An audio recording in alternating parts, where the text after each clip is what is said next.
Hello and welcome to the channel. This channel is going to be dedicated almost entirely to tier lists and rankings of pretty much anything you could think of or anything anyone would ever want. Now, starting off, I'm going to get into an Elden Ring boss tier list, as that is kind of the grind set I'm on at the moment. I'm in the From Software Soulsborne headspace, and there'll probably be many videos to come of similar rankings soon. But there's no commitments on this channel. It's going to be almost entirely just whatever I feel like or whatever any commenters maybe one day will feel like. So, I hope you enjoy and I hope you tune in for many more. So, as with this video and every video I'll ever go on to make, this is completely my own opinion, and if anyone does end up watching this, then you are completely free to disagree with me, as that is the point, to generate discussion.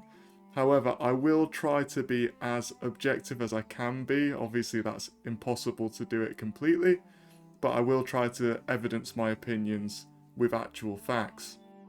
And just one more thing, importantly, I will be ranking all of these bosses based on the context of a first playthrough that is completely blind. So, you've not watched any tutorials, you've not researched anything prior, you have no knowledge of when these bosses are going to appear, if they'll appear, or who they'll be.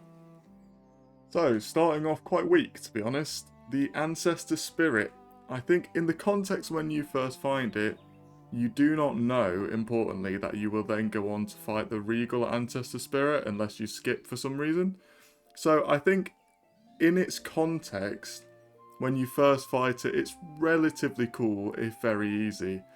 But then, I guess later on, when you realise that there's just a bigger, better version of it, it does fall incredibly flat. So for that reason, I'm just going to put it in meh. It's not awful.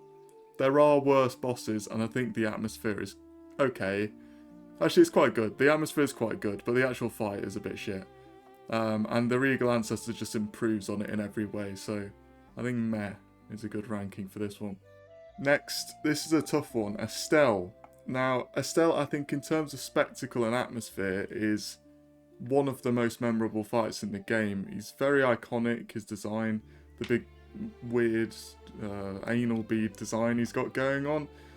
It's, to some people's taste, I think it's relatively cool, but I don't particularly enjoy the boss fight. Having replayed it many times now, it has not grown on me.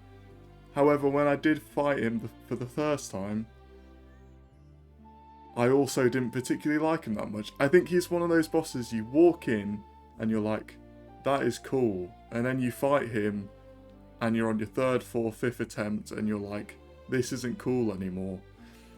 And I think when you factor in the fact that there are multiple versions of Astel, which is a common theme of Elden Ring that I think cheapens some major boss fights, whilst they aren't all bosses, I think it does make him seem less cool and unique.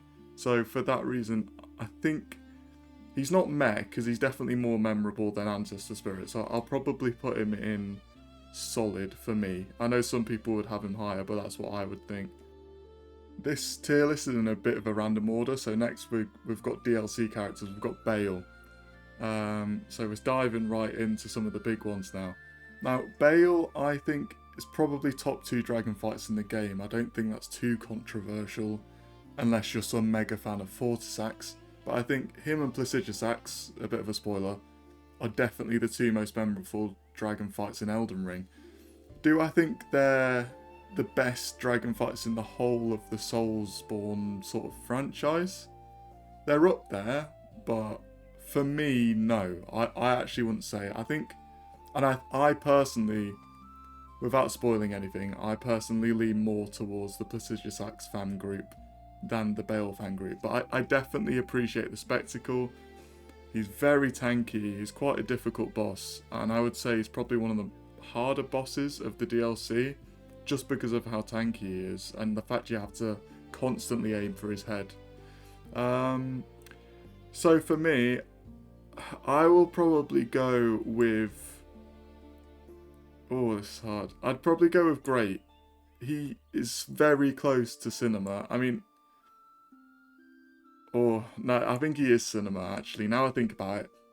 By definition of the word, he is one of the best spectacle fights in the whole game. I don't particularly like Beast or dragon fights as much as humanoid fights, but that's just a personal preference. And I think for the people who do enjoy that, I know he's very, very popular, so I can put my personal bias aside and definitely put him in here. But on that note, someone who's not getting away lightly with my personal bias is Commander Gaius. Not only does that rhyme, but also, similarly to Bayle, I have a shared opinion on the kind of beast dragon aspects. Obviously he's not a dragon, but he is a non-humanoid. And I think a boss like this is quite hated. And in my opinion, for a reason. I don't think he's awful. I don't think he deserves the ass tier, but he's not someone you'd be in a rush to fight again, is he? Let's be honest. Like, no one's ever said, oh, I can't wait to fight Commander Gaius again on my second playthrough. That's never been a word or a sentence uttered remotely similar to that. So, for that reason, I think he has to be meh. He is probably the closest to ass so far, I have to admit, but I think the only thing stopping him from going there is at the very least he is unique. There's no other boss in the game that is repeated that is like him, so he earns points for that. Next, Commander Niall. He is a strange one because, again, he doesn't feel particularly unique, and that is a main theme of some of these bosses that I think set them back from being in those top ranks. I mean, he wouldn't be in the top ranks even if he was quite unique. There are a few commanders that you fight. Obviously, there's Commander O'Neill, who's like a easier, shitter version of him. I think Niall is definitely the most memorable of the commanders, but probably for the reason that he's just a bit of a knob. I don't think anyone, as far as I'm aware, particularly raves about this fight. And I've never heard anyone say, do you know what makes a boss fight good? 2 extra really annoying enemies. So for that reason, I think he might be the first one going straight to ass. Like, if anyone's going to be there, it's going to be him. I don't even know if many people will join him looking at this, but he deserves to be there in my opinion. Okay, one that's actually surprised me for even being on this list, and I actually had to research what their name was because it's been a while, was the Death Knights in the DLC. I honestly had to rack my brain to remember their name and use Google, because whilst they are a decent fight, I don't think they even deserve it to be on a tier list, let alone be anywhere higher than these bottom tiers. I don't think they're bad. Like, I actually think Niall is not the greatest of fights, and he's also not very memorable. The Death Knights are definitely better fights, but they are... I mean, I literally forgot who they were, which that might just be me, but I don't find them particularly memorable. So I think they don't deserve ass, but I think meh feels fair. I can't, in my goodwill, place them any higher than these two, because at least these are more memorable to me. Now we're getting into some of the good ones. Divine Beast, Dancing Lion. This is a proper boss in my opinion. He definitely has his flaws, and one of his fatal errors, unfortunately, is that he does have a really annoying model. Like, his model's amazing, but because of the size of it, sometimes it is quite frustrating and the hitbox is quite janky. But that aside, I think his fight covers the spectacle aspects easily. The elemental changes are amazing. I think the actual boss attack patterns, whilst they can be quite tricky to read, and he is one of the harder bosses, I would say, in the game, he is quite rewarding to learn, and getting into a flow state with the amazing music that he has, that perfectly captures that like Chinese dragon sort of oriental vibe he's got going on. If you get in a flow state with that music in that battle and you learn the moves, it feels amazing, and I think he's not top 3, but I definitely think he's similarly ranked to Bayle for me, even ahead of him, for his uniqueness, because Bayle is just a very cool dragon, and he is a very cool dragon, but Divine Beast Dancing Lion, the concept of him being puppeted by these like possessed guys and stuff, it's really cool to me and very unique. Definitely one of the most memorable bosses in the game, so I think that's deserved. And then straight back to the reality of very mediocre boss fights. The Dragonkin Soldier of Noxtella. I bet you didn't even remember that was in the game, let's be honest. Now, I think there are multiple of these. This is the main one, the one in Noxtella, hence the name. He is alright. Like, the actual fight, again, is not that bad, but he suffers from 1, being repeated, 2, not being a remembrance, 3, kind of a letdown of a boss for an area that I think deserved a cooler boss.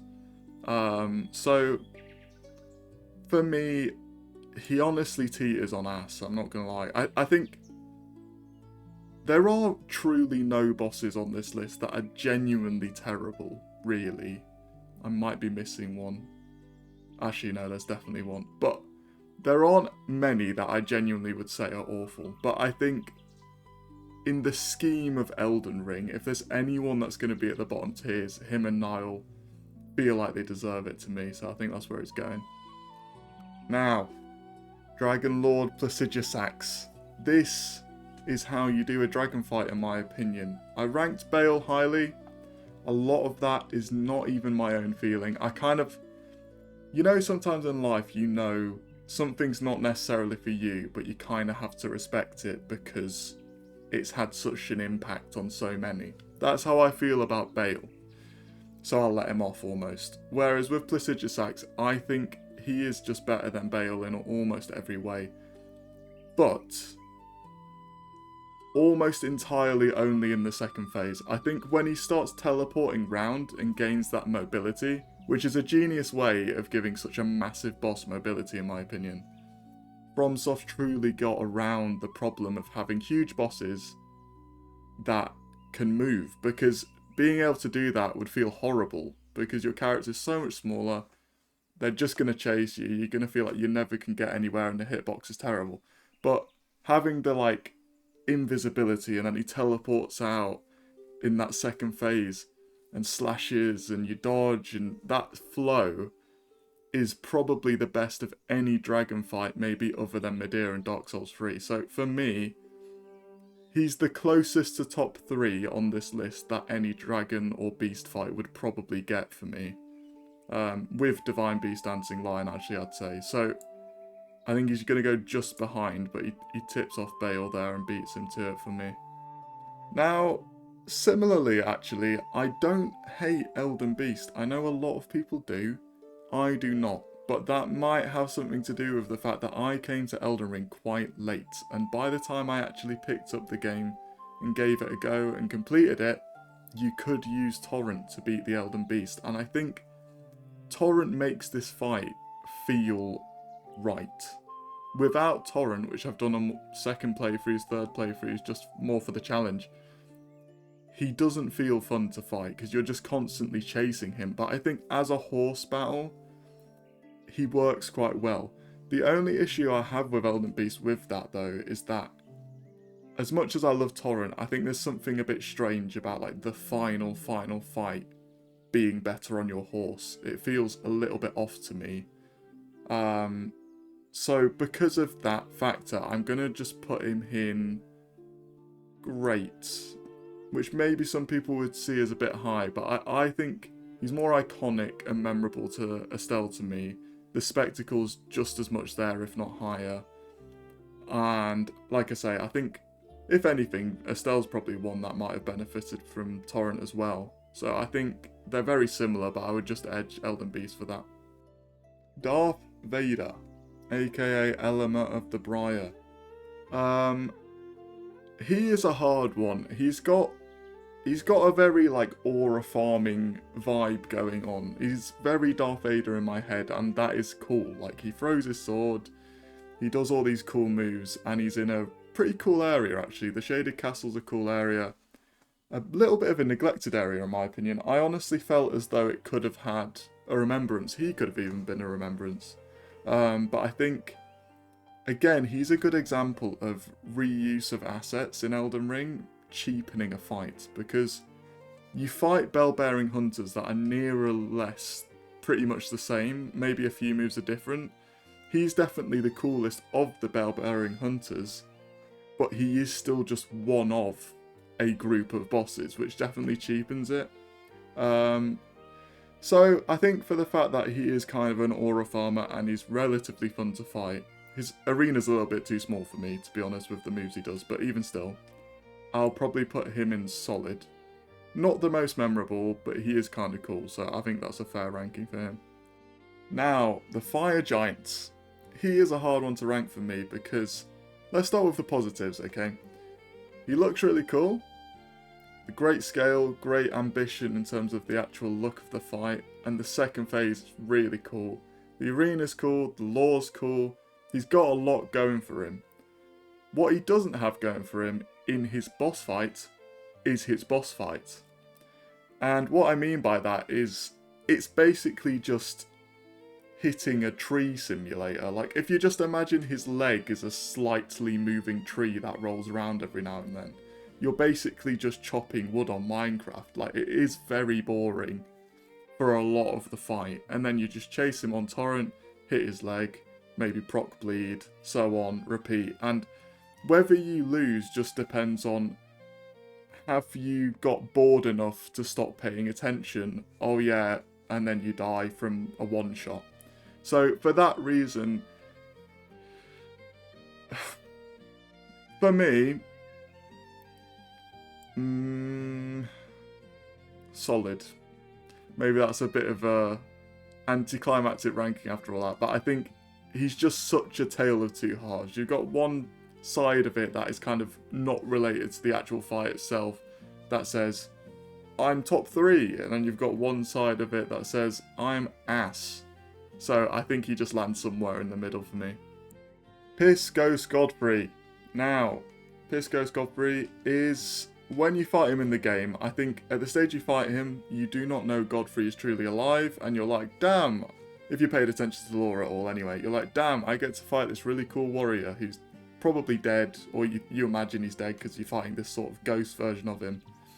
And you're pretty, you're pretty chuffed to be able to fight him because he sounds like a cool guy. He's got a cool moveset. It's a pretty cool fight.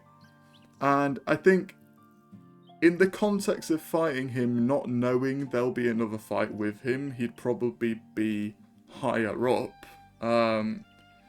So from that point of view, he is pretty cool. But I think by the time you finish the game, you kind of forget about this guy because his actual real self comes about and it's way, way cooler. So I think probably just solid again. I think just a pretty decent fight. His kit is cool. I'm still in League of Legends brain. His moveset is cool. And he's kind of memorable. I think at the stage in the game you fight him, he feels like this is going to be a boss I'll remember, and then you don't because literally 10 minutes later you're fighting Godfrey. So yeah, that's where I'd put him. Now, this tier list for some reason has the Godskin Duo, then the Godskin Noble, if that's a Noble. Yeah, I think it's the Noble, and then not the Godskin Apostle. So I'm just going to imagine this guy's not here, and I'm just going to rank the main fight, which is the Godskin Duo. This is a hard one, because Ornstein and Smo, this is most certainly not. I do not think this is a particularly well-designed gang fight. In reality, I think Miyazaki and the team just went, do you know what would be really funny is if we just took these two bosses that are pretty challenging and a bit of a meme and then just shoved them together with no amount of changes or like trying to cater them to work together in any way, which is a bit lazy, to be honest, and I think maybe the hate for them is slightly deserved. There is a part of me that likes them for the meme aspect. I know so many people that hate them, but I also know a lot of people that love them because it's kind of funny. And on your first playthrough, it's definitely not funny. But on repeat playthroughs, I think you can kind of find the humour in it. So for that reason, maybe controversially, I'm actually going to put them in great. Because I guess this is a ranking of the Godskins as a whole, but their music is some of the best in the game. I think their designs are so memorable. Some of the more iconic designs in Elden Ring. And I think the kind of Tweedledee and Tweedledum aspect they've got going on is quite charming. So I think they deserve it. Now, something that definitely does not deserve anything is the Golden Hippo. This is probably my least favourite boss in the whole game. I have a friend who viscerally enjoys this boss, like, to the point I think he's just trolling everyone else. I genuinely think this boss is just bad hitbox the boss. And not only that, it's almost like insulting that it's just a hippo. For the first half of the fight, you are just fighting a hippo.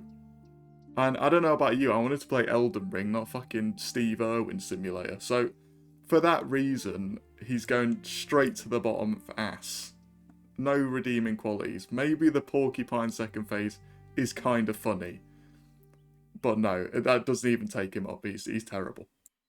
Hourah Godfrey is definitely not terrible though. He is a contender, and probably the first contender for me for top 3. I think Hourah / Godfrey, he is probably, in my opinion, the most consistently good fight in Elden Ring. Every run you'll do, every time you lose to him, I just never found I really got that mad, because I was just like, you know what? He's a kind of based guy. He wants you to beat him. He wants you to prove your worth. But even more than that, he doesn't really have anything cheesy. I know some people don't like the second phase, but I think it's incredibly fair. Some people don't like having to watch the grabs where he throws you about like WWE all the time. But in my opinion, 1, that's kind of a skill check anyway. Eventually you'll start to learn to dodge them. And 2, most of the time they don't one-shot you, and it's kind of funny watching your character get flung about like that. So I think he honestly is probably the top of cinema for me. I think there's definitely 3 bosses on this list that probably just edge him for me. But he's close. He's the closest we've got so far, I would say. He's so consistent.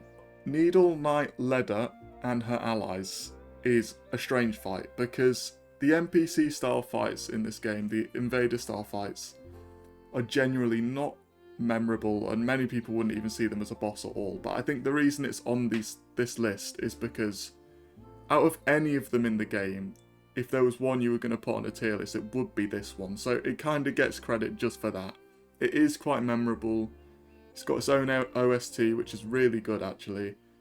And all of the people you fight, especially if you pay attention to lore and you've done the quests, you probably feel a fair amount of emotional attachment to. So I think the context of the fight brings it up a lot.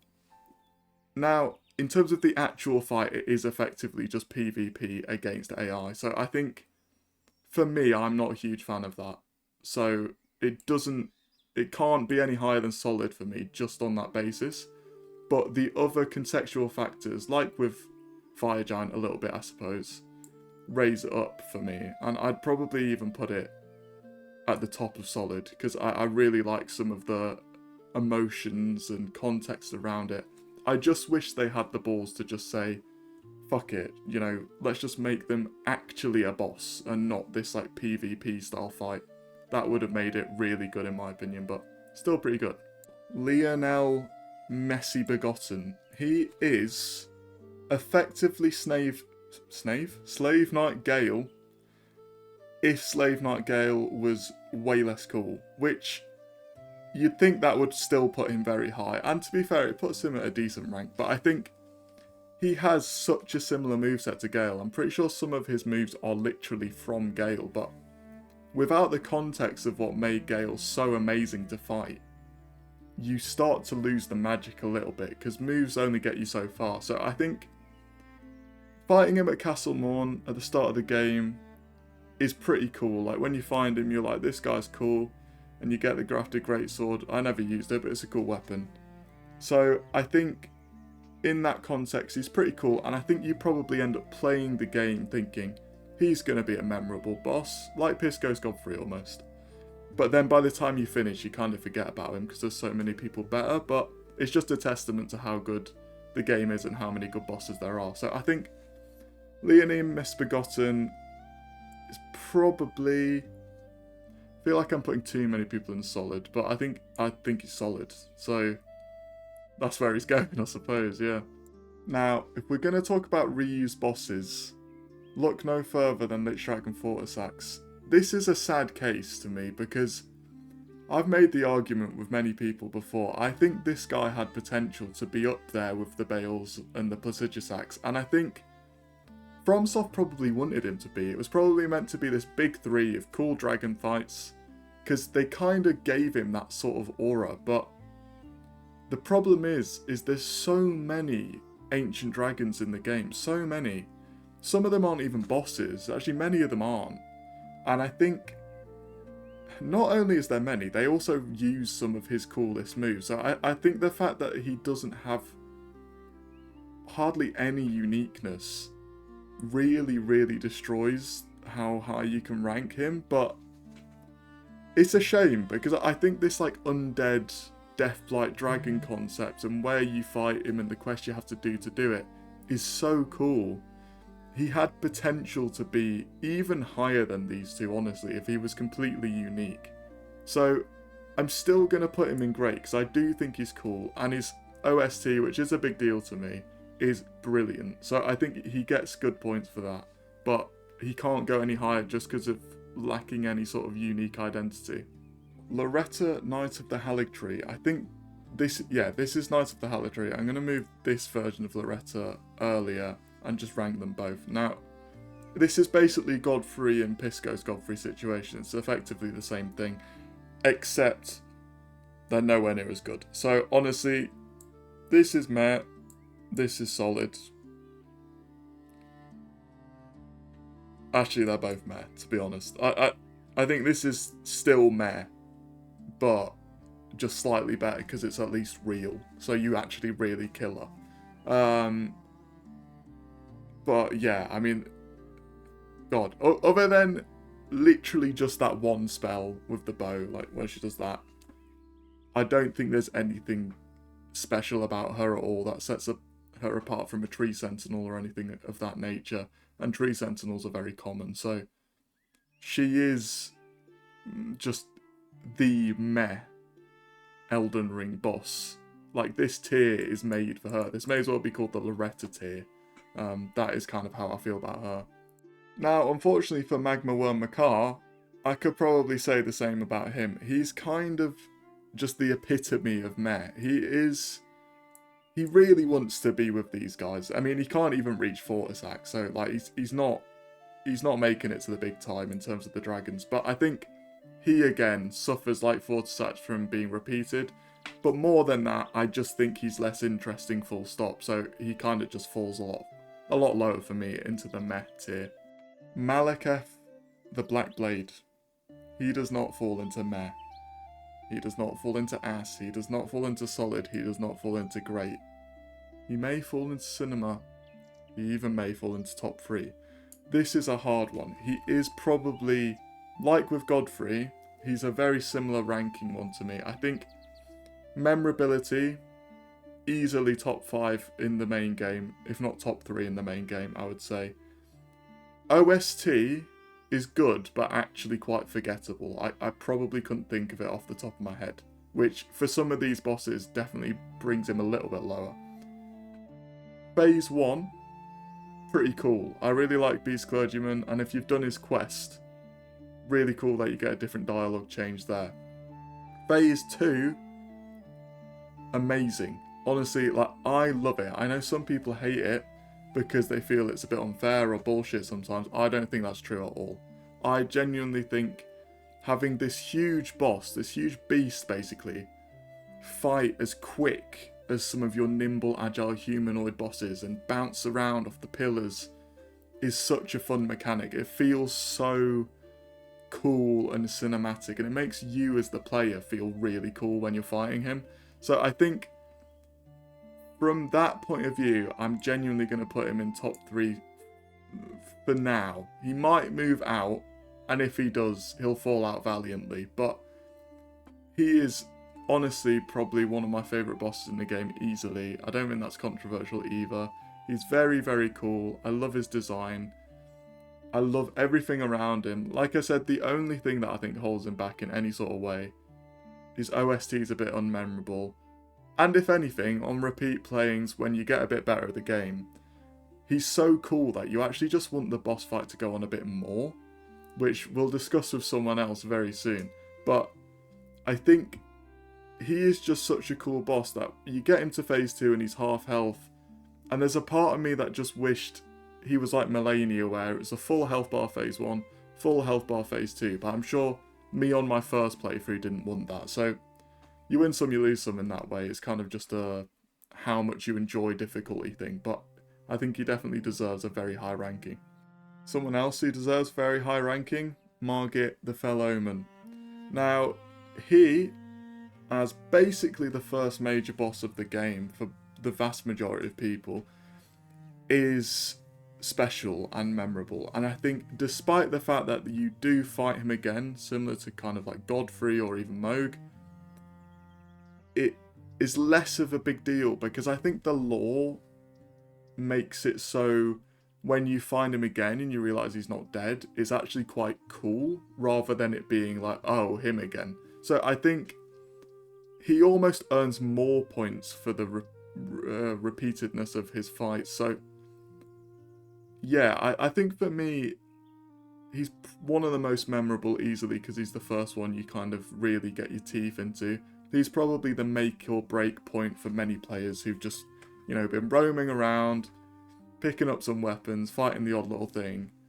And then this is the real skill check. This is the guy who says to you with a big cane, he says, Are you gonna beat this game? Or am I gonna smack you and beat you so much that you just give up and never come back? And I think I respect him for that. I respect that skill check. I respect the balls from the game design point of view to just say, if you can't beat this guy and you don't want to keep going, then stop playing my game. And I think he is what that is for this game. So he gets points there. So I think, honestly, he goes... I think he goes at the bottom of cinema, you know. I really do. I think he deserves that because he's not as spectacular as these fights, but in the context of when you fight him, it fucking feels like he is. Like, that is the part of the game I think most people, like I say, make or break or fall in love with the game. Like, when you first beat Margit, you feel on top of the world, and I think he deserves this ranking because of that. Another heavy hitter here, Messmer the Impaler from the Shadow of the Erdtree DLC. The poster child of the DLC, and I think rightly so. I know some people aren't the biggest fan of his kind of soy boy, mommy issues aesthetic thing going on. I think he pulls it off perfectly. I think that's the character they were going for on purpose, and I think it's great. And I love his cutscenes. I love both of them. And I love his personality. I love the vibe around him. And I think they executed what they were going for perfectly. So, from a lore aspect, I love him. From an aesthetic point of view, I love him. His OST is easily one of the best in the DLC, if not the game. Very, very good. His phase transition is really cool. Both phases are very solid. And the best way I could describe Messmer is he, to me, without spoiling anything, is like if you designed Malenia again and said, make her more fair, but equally as fun and equally as rewarding. That is how he feels. There's nothing in his abilities that feel undodgeable or bullshit, but everything about him feels so rewarding and fun to play against. So I think for me, he deserves that top 3, even ahead of Maliketh, honestly. I think that is where he deserves to be, and I think he'll probably stay there because he, almost similar to Godfrey, is just so consistently fair, but also consistently challenging and rewarding, and that's such a hard balance to strike in these games. Now, a very different boss here, Metyr, Mother of Fingers. She is a strange boss in many ways. I mean, she's a strange boss to rank as well, because she has a lot going for her. I think she's kind of similar to how the Fire Giant makes me feel. She's got amazing kind of atmosphere, and it leans very heavily into lore, atmosphere, visuals, that sort of aspect. But I also think the fight itself is a lot more engaging. Even though she is a little bit static at times, the way they designed her to kind of have full coverage around her body to where you never feel like you're fighting the wrong part of her, or you're just hitting a leg or something like that. Makes her a lot more engaging. She does kind of have a similar amount of bullshit to the Fire Giant, where she has a lot of one-shot potential, but once you learn her moves, she's not too hard. So I think she goes in great for me. I think she's the definition of a great. She's just pretty memorable. If she had a cutscene or anything akin to that, I think it would have boosted her even higher, but without cutscenes and stuff like that, it kind of is hard to feel really memorable and iconic. So she's just really solid addition to the game, I would say. Midra, Lord of the Frenzied Flame. For anyone that chose that ending originally, the Frenzied Flame ending, I'm sure you probably rank this guy as your, actually, either your favourite or least favourite, because you're either salty that he stole your your thing, or you're just obsessed with that sort of imaging and aesthetic, and that's why you chose the ending and you just love him. So they're probably the people who feel the strongest about this guy. I'm not necessarily some like Frenzied Flame ending fanatic, but I do think it's a cool ending, and I do think he is a very, very cool boss. And I think he and Messmer are probably my favourites from the DLC. I don't want to spoil the rest of the rankings, but I think that's quite easy to say for me. And I think the reason is I love the human bosses, or humanoid bosses I should say, and I also love bosses that feel fair but rewarding, like I said with Messmer, and I think Midra is the epitome of that.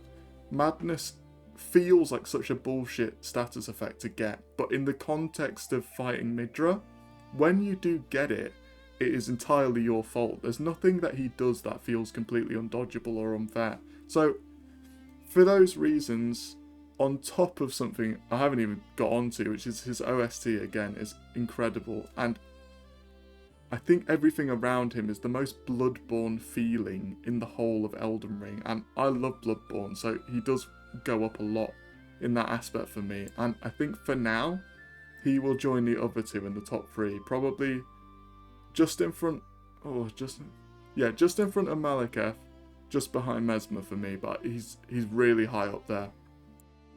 Metyr.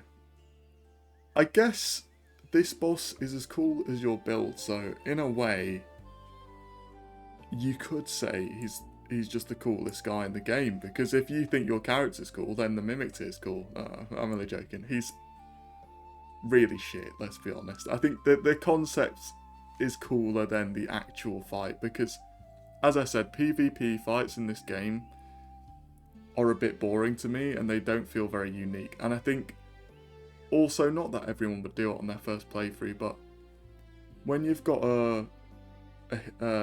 when you've got a boss fight that you can basically cheese by taking off all your armor and weapons and then just putting them back on again, like, you know, it kind of loses any sort of coolness. So I think when you first fight it, you're like, oh, that's me, that's cool, and then either you die somehow, I don't know how you would, but if you die, you're like, oh, come on, let's get this over with, the gimmick's done now. And if you don't, you kill him and you're like, okay, that was underwhelming. So I think he's probably at the bottom, to be honest. Like, he's just so unmemorable and, like, just straight ass. Like, you'll just never even think about him. At least the Golden Hippo, you might have a nightmare over because of how shit he is. And I kind of respect him more for that. So, Metyr bottom for now. Sewer Mohg is just Mohg, but not as cool. In a small arena, less context, less build-up. He's just Mohg, but way less cool. So I think if you find him before real Mohg, which pretty much everyone would, I imagine, you'd either never find him or find him before real Mohg, I would say. So yeah, you're like, okay, that's quite cool, but you're also probably left very confused as to why you've just found a demigod. One, in a sewer, but two, he's not a remembrance and he kind of does not a whole lot. So from that point of view, he might honestly just be meh. Which is crazy, because as you'll see later, like, Mohg is definitely not meh. But the context of this Mohg, it's the complete opposite effect of Margit. Like, he has no real reason to show up twice, in my opinion. And I think maybe there's some lore there I've kind of forgotten about, but I think in the context of the game, it just feels a bit weird. So yeah, I'm just going to put him there for me. Promised Consort Radahn. Well. This guy is probably the boss that, in my opinion, has changed the most on in the whole game. I think, generally speaking, most bosses that I fought the first time have generally stayed in similar-ish tiers for me in my head.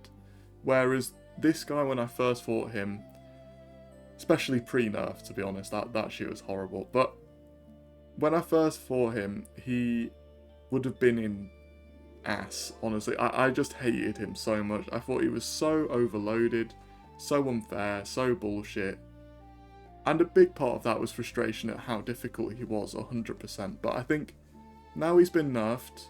I know a lot of people don't like it when bosses get nerfed because they don't like, you know, they feel like they lose credibility for beating them. But I think the changes they made him feel a lot less shit because his hitboxes were terrible. And that's part of how he felt bullshit. So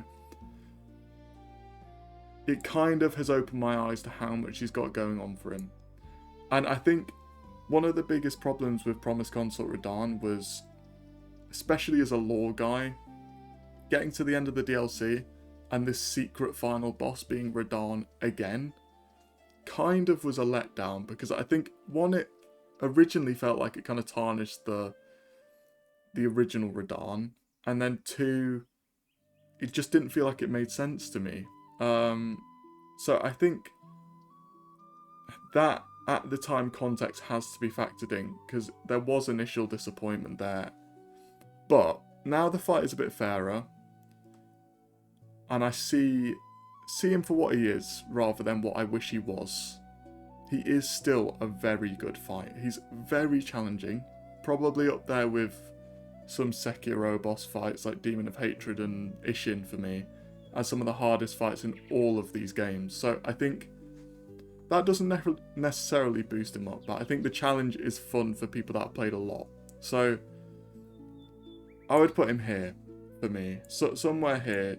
I don't think he can be this high up because there are some things holding him back, but trying to be objective and not let like the rage of how he makes me feel cloud me, he is pretty cool in many ways. And I think he's another one where his OST is amazing. Like, that on its own could almost put him in great, just on its own. And there are definitely things around him that are still very good, so I think it's deserved.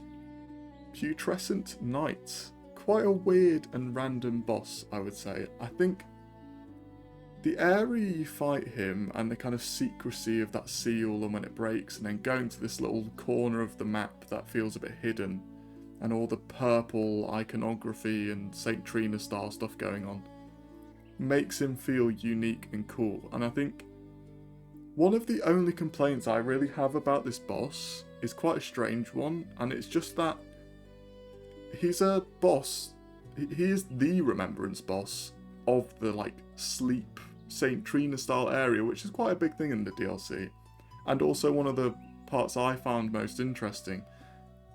But he doesn't apply sleep, and he doesn't kind of link to the sleep vibe in any way to me. And I think that sets him back, because it's like if you had a whole, it's like, say, Bayle. You have this whole build-up, all these dragons, you have Egon talking about Bayle, and you get to the top, and then it turns out Bayle is just like, I don't know, a chicken or something, and it just doesn't link to what you thought you were going to be fighting. And I think it doesn't mean he's a bad boss, because he's not a bad boss. It just feels like he's in the wrong place almost. It's like you get there and you're like, oh, right, that's not what I was expecting.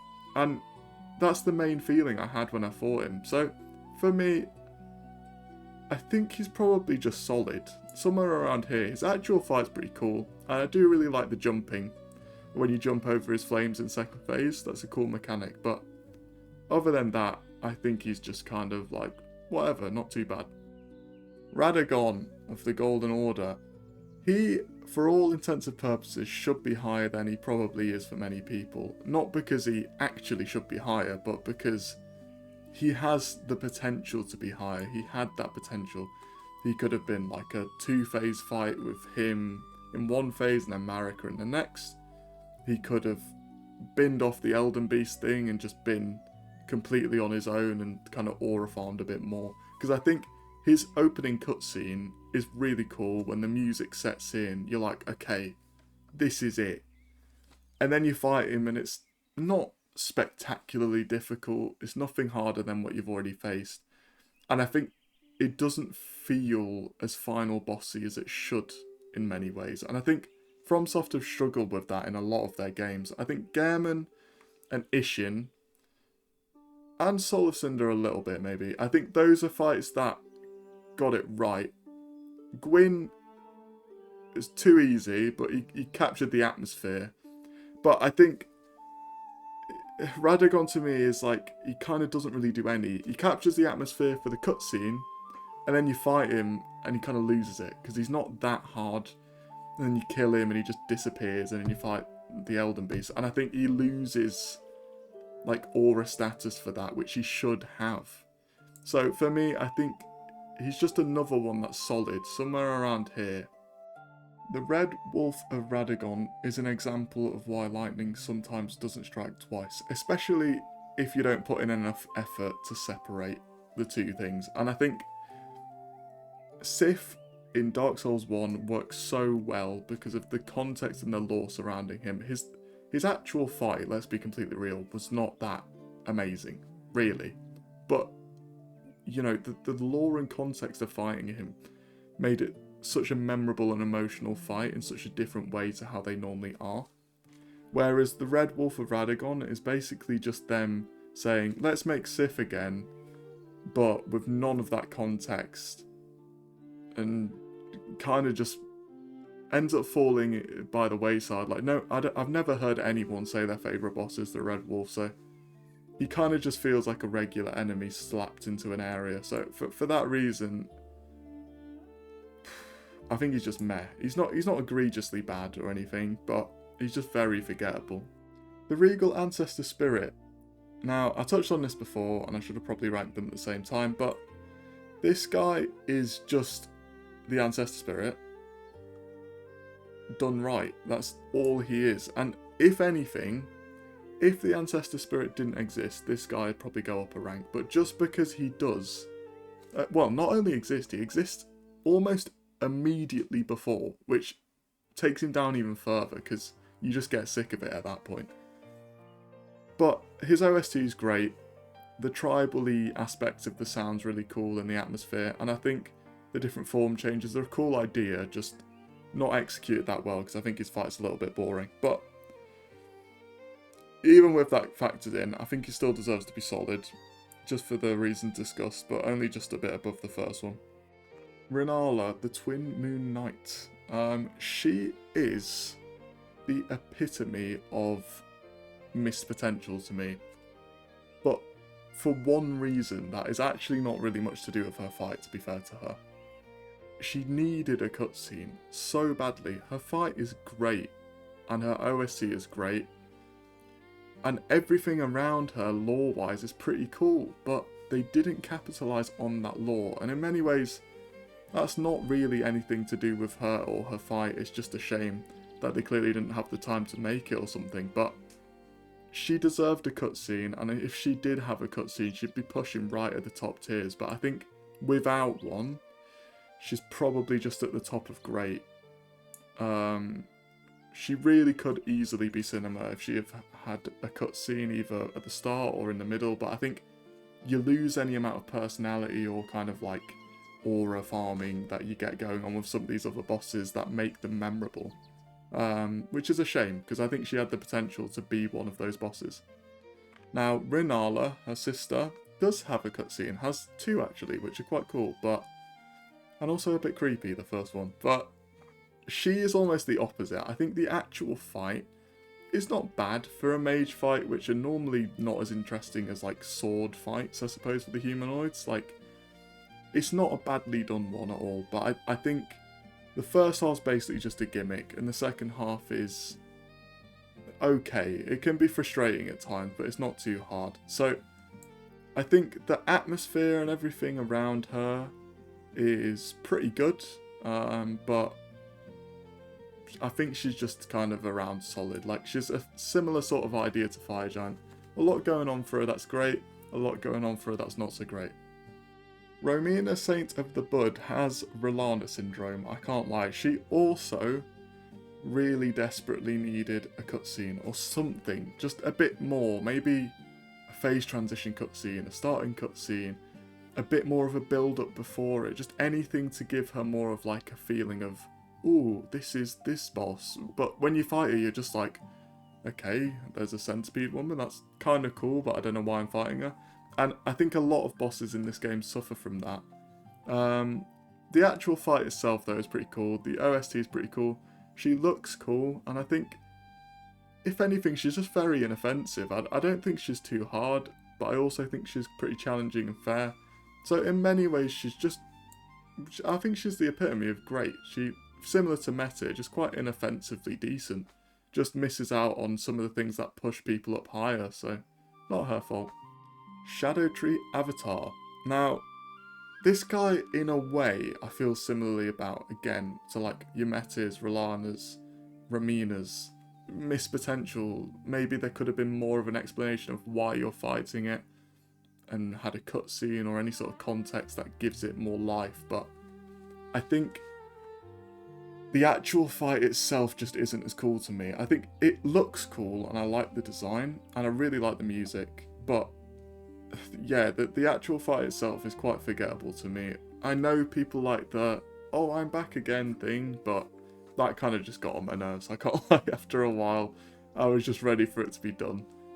So, yeah, I think it kind of feels like 3 phases to be 3 phases, rather than there's any real difference or need for there to be 3 phases. So, for that reason, I'm just going to put it in solid, I think, somewhere around here, because it's memorable enough, but nothing, it's not pushing any boundaries. Someone who is pushing boundaries, though, probably in multiple ways, is Godric the Grafted.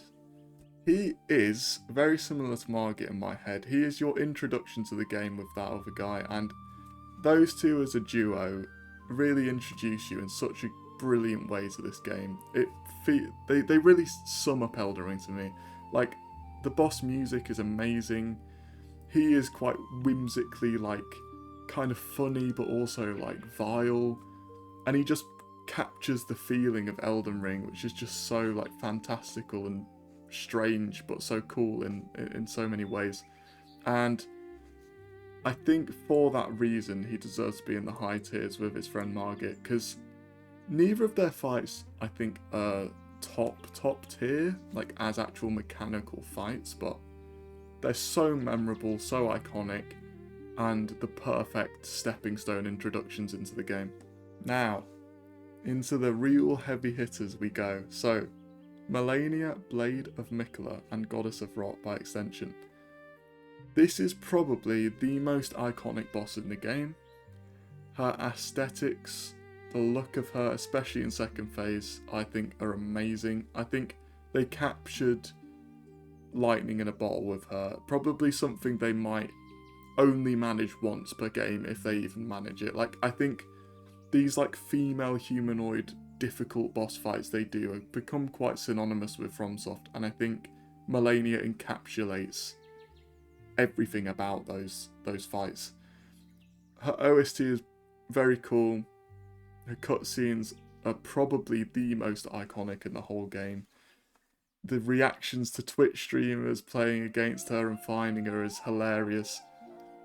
Yes, she has a little bit of bullshit, I would say. Like, mostly I think she's very fair.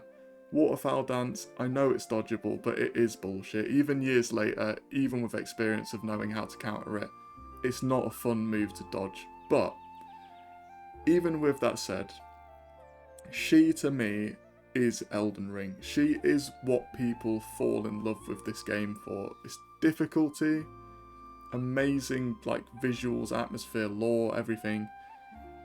And then just the reward of overcoming such hard, grueling work to finally get through something, especially on your first playthrough.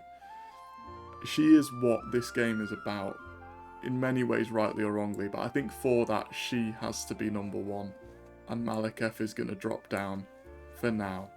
As I said before, I actually think in many ways Messmer is much fairer and better designed in a lot of ways, but what he is not is Malenia, and what I mean by that is Malenia is, you see those wings, you see that hair, you see that armour, whatever it is, and you know that is Elden Ring. Like, I can quite literally show you. Oh. There she is. Now, a t-shirt with Messmer on would be very cool, but it wouldn't be as recognisable, and I think that's for a reason.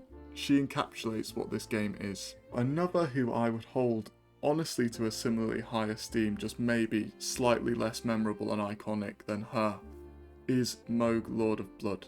Whilst his first version in the sewers is kind of forgettable, he's only really that forgettable because you fight this one and you're like, okay, this is the real deal now. And I think especially his second phase is some of the most peak gaming that you'll ever experience. He is relentlessly challenging on a first playthrough, requires a lot of knowledge, requires basically perfect mechanics, but never in a way that feels too oppressive.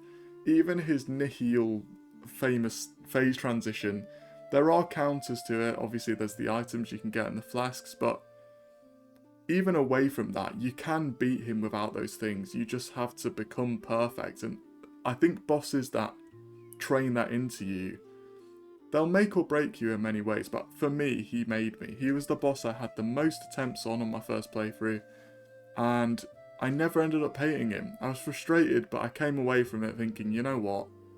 Fair play. He was a really, really good boss, and I think for that reason, he's just going to edge Midra out to this tier and become third place for me. Morgott, the Omen King. This guy is the biggest tale of two halves. He is, on one hand, he is everything Morgott is and more. His fight is so quick, it's challenging, he does so much damage, and he's so quick, and everything about it feels so nimble and so fun to, you know, work around. And I think as someone who enjoys quick-paced fights, he is very, very fun and rewarding to play against. But on repeat playthroughs especially, I just really think he suffers a little bit from Maliketh disease, which is, he's so fun to play against, and he's so fast. But I think the speed of him, they tried to balance out by giving him a very small health bar.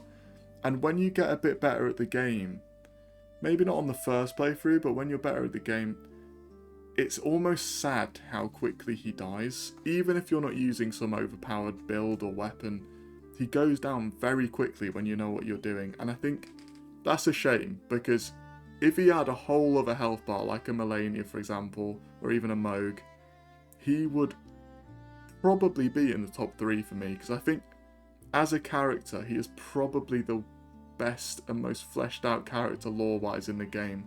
And his actual fight, similar to Margit, is just everything you'd want, but even quicker and even more testing for that stage of the game. So he basically just suffers from a small health bar, but other than that, I think he goes straight up here. He really, really is good. Starscourge Radahn, probably the second most iconic boss in the game next to Malenia.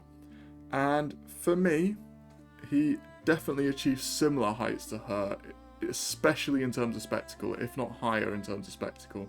His fight, whether you summon or whether you don't, is epic. And if you summon, it's like me and all the boys going in to kill this massive guy and put him out of his misery.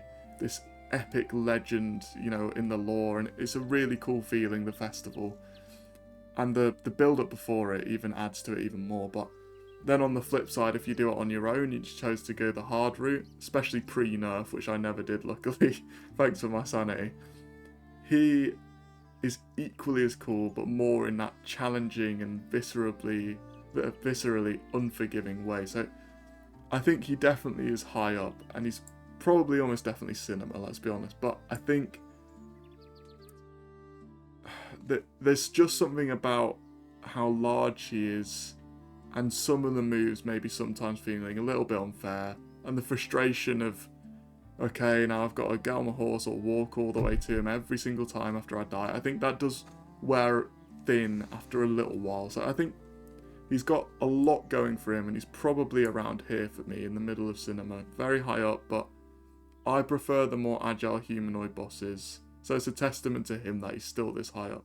Rykard, Lord of Blasphemy. This is a hard one to rank because I have to admit I don't really like his fight. I think the gimmick and the gimmick weapon of the Serpent Hunter is one of the best gimmicks they've ever done, and I think it's executed very well for the most part. The part of Rykard I really do not like is in his second phase when he actually is Rykard, not the Serpent, and all of the skulls come raining down, and you know you're trying to fight him. It just feels inescapable, like, and I think frustratingly so, to the point where you feel like you can't even fight him during that phase.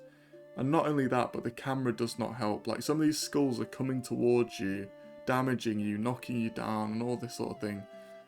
And it feels uncounterable. It just feels like luck, because you can't see where they're coming from. Even in the first phase, when the Serpent does that move where he kind of flips the ground up, it's pretty much undodgeable. So, I think there's a lot of frustration with the boss. In terms of spectacle, it's honestly probably number one in the whole game, like, let's be real. I think if you could just watch it in the third person, just like spectate the fight as a bystander, it would be like, wow. But actually playing it, it can be incredibly annoying sometimes. So I think for that reason, it's going to go in great. I think it still deserves great. For me, it's still better than the Fire Giant, just because what the Fire Giant does well, it does even better. And what the Fire Giant does badly, it does a tiny bit better, in my opinion, especially in terms of being engaging. And I'll fire through the last ones. I don't even know why they're here, to be honest, but the Twin Gargoyles, just to end it, straight ass. Get them off my screen. So there it is. I'll just leave the Godskin Noble at the bottom on his own there. But that is the first video of the channel. I hope if anyone watches this, I hope they enjoyed. And I hope the rankings aren't too controversial. I will be sure to make another video. Probably the next video I make may be a Bloodborne or a Sekiro or a Dark Souls 3 boss ranking, because that's kind of in the headspace I'm in right now. But cheers.